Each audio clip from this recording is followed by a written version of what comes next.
Assalamualaikum warahmatullahi wabarakatuh. Selamat pagi, Tabi pun. Saya Dini Indah Nuraini, mahasiswa semester 4E, program studi pendidikan guru sekolah dasar Fakultas Keguruan dan Ilmu Pendidikan Universitas Lampung. Pada kesempatan kali ini, kita akan membahas tentang pendidikan inklusi. Pendidikan inklusi merupakan sebuah sistem pendidikan yang memberikan kesempatan bagi anak-anak penyandang disabilitas ataupun bagi anak-anak yang kapabilitas budaya dan keluarganya terdapat keterbelakangan dalam menghadapi kehidupan sosialnya, untuk mengenyam pendidikan bersamaan dengan anak-anak yang lain pada umumnya. Pendidikan inklusi merupakan sebuah sistem pendidikan yang tidak memandang tinggi derajatnya suatu kehidupan ataupun sempurna atau tidaknya suatu kehidupan dan diri pada seseorang. Pendidikan inklusi mengajarkan bagaimana seharusnya kita bersikap pada mereka yang menyandang disabilitas ataupun mereka yang terdapat keterbelakangan keluarga, sosial maupun budaya. Pendidikan inklusi tidak ada bedanya dengan pendidikan pada dasarnya atau yang biasanya sering kita lihat dan kita nyam. Pendidikan inklusi juga mengajarkan tentang bagaimana cara pola berpikir, bagaimana cara bersikap, bagaimana cara pembentukan moral yang baik dengan melakukan pendekatan-pendekatan yang sesuai dengan keadaan pada jati diri dan psikologis peserta didik. Pendidikan inklusi merupakan suatu hal yang lumrah dan sudah banyak kita temui di masyarakat. Namun, banyak masyarakat juga yang masih menganggap pendidikan inklusi itu tidak terlalu penting, mengingat keterbatasan fisik maupun keterbatasan mental dari setiap individu. Pendidikan inklusi dimaksudkan untuk mendidik siswa agar tidak minder dengan keadaan yang ada di dalam diri mereka. Apapun keadaan fisik mereka, apapun latar belakang mereka, apapun sosial mereka, apapun budaya serta kultur yang ada di masyarakat, itu semuanya memiliki nilai dan arti penting.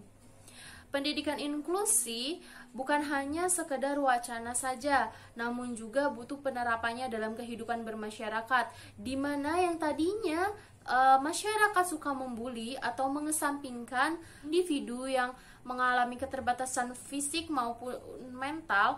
Dengan adanya pendidikan inklusi ini diharapkan masyarakat tersebut bisa bersama-sama merangkul serta memberikan motivasi dan semangat bagi mereka yang menyandang disabilitas ataupun keterbelakangan keluarga dan sosial serta kultur yang ada.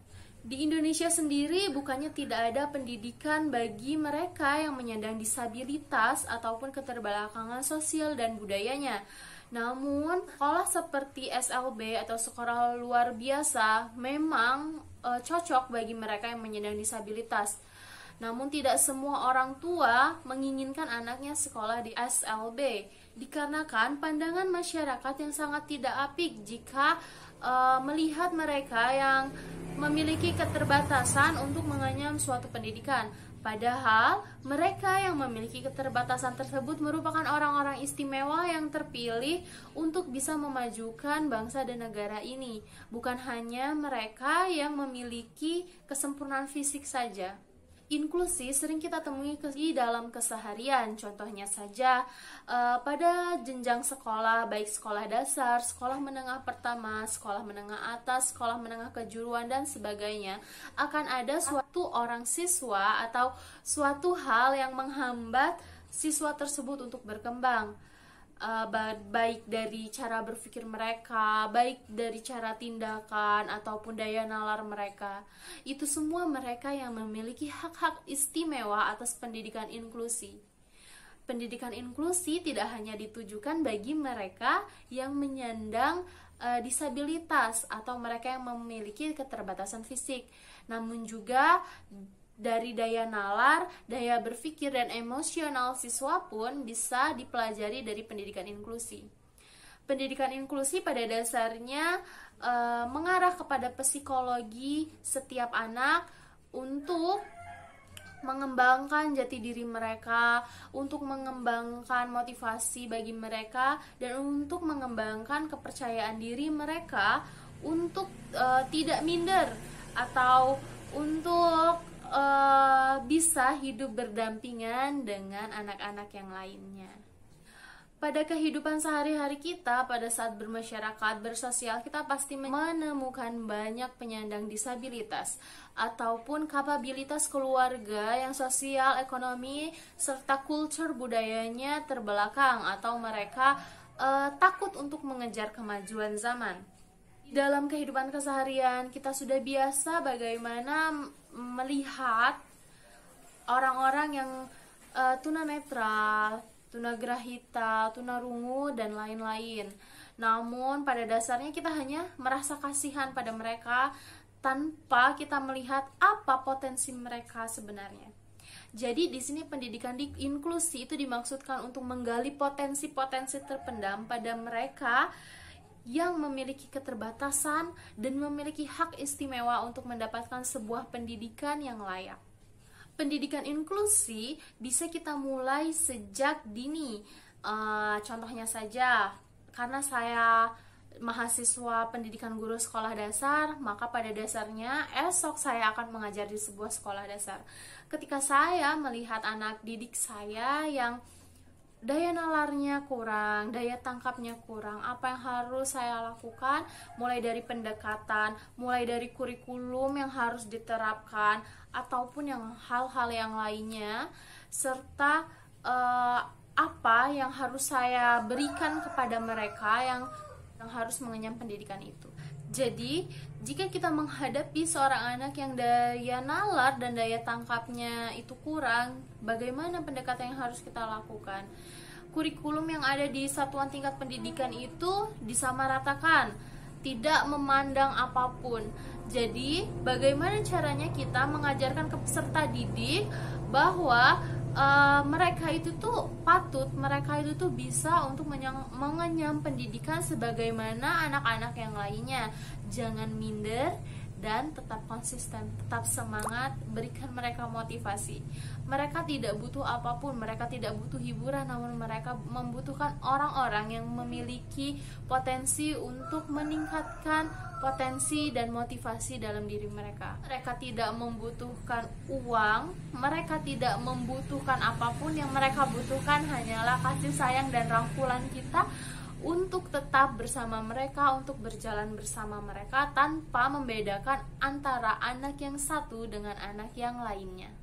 Ketika kita menemukan seorang peserta didik yang pada kesehariannya mereka memiliki keterbelakangan sosial dan kultur yang ada, maka apa yang terjadi? Pastinya dari cara mereka berbicara, dari cara mereka bertindak, dari cara mereka melakukan sebuah argumen, ataupun cara mereka memperlakukan temannya, ataupun cara mereka memperlakukan diri mereka sendiri, itu akan didasari pada kata minder. Di sini kita harus bisa menghilangkan minder dari diri anak tersebut. Minder itu banyak macamnya bagi anak-anak, khususnya anak SD. Jika ada teman yang memiliki sepatu bagus, jika ada anak yang memiliki tas bagus, jika ada anak yang memiliki pakaian yang layak, mereka akan merasa iri, mereka akan minder. Itu suatu hal yang manusiawi. Namun dalam pendidikan inklusi ini, kita harus memberikan pengertian baik kepada anak yang memiliki kapabilitas keluarga dan sosial budaya yang terbelakang, maupun untuk anak-anak yang pada dasarnya keluarganya, sosial budaya, culture yang ada, agama yang ada itu mencukupi mereka, itu memberikan mereka sebuah motivasi. Jadi kita harus bisa membimbing mereka untuk saling mengayomi, saling merangkul, saling peduli yang satu dengan yang lainnya. Mungkin pada pembahasan kali ini kita hanya membahas tentang pendidikan inklusif secara umum, yang sebagaimana masyarakat harus menerima anak-anak yang memiliki keistimewaan. Mereka bukanlah orang yang memiliki kekurangan. Mereka adalah manusia yang memiliki segala keistimewaan yang ada. Dengan itu, mari kita ayomi masyarakat ataupun kita ayomi anak-anak kita yang memiliki disabilitas atau kapabilitas keluarga yang terbelakang. Tidak melulu soal harta, tidak melulu soal apapun, yang mereka butuhkan hanyalah kasih sayang serta pengertian kita semata. Tidak usah kalian berikan suatu harta benda yang berharga, yang mereka inginkan hanyalah kesempatan untuk hidup bersama.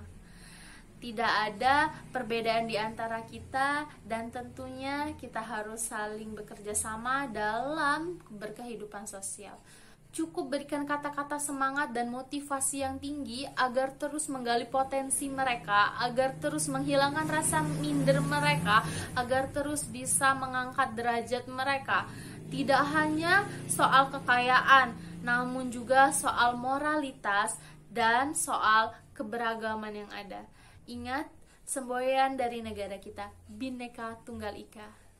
Mungkin pada video ini tidak memberikan banyak pembelajaran yang bisa dipetik. Namun pada video ini saya mengajak teman-teman semua, saya mengajak warga negara Indonesia untuk menerima keberadaan mereka yang memiliki keistimewaan serta mendukung terrealisasinya pendidikan inklusif yang nyata dan pendidikan inklusif yang memenuhi kebutuhan setiap anak di Indonesia yang memiliki keistimewaan dan memiliki hak untuk mengenyam pendidikan yang sama seperti anak-anak lain pada umumnya. Akhirul kalam, saya akhiri, wabillahi taufiq wal hidayah. Wassalamualaikum warahmatullahi wabarakatuh.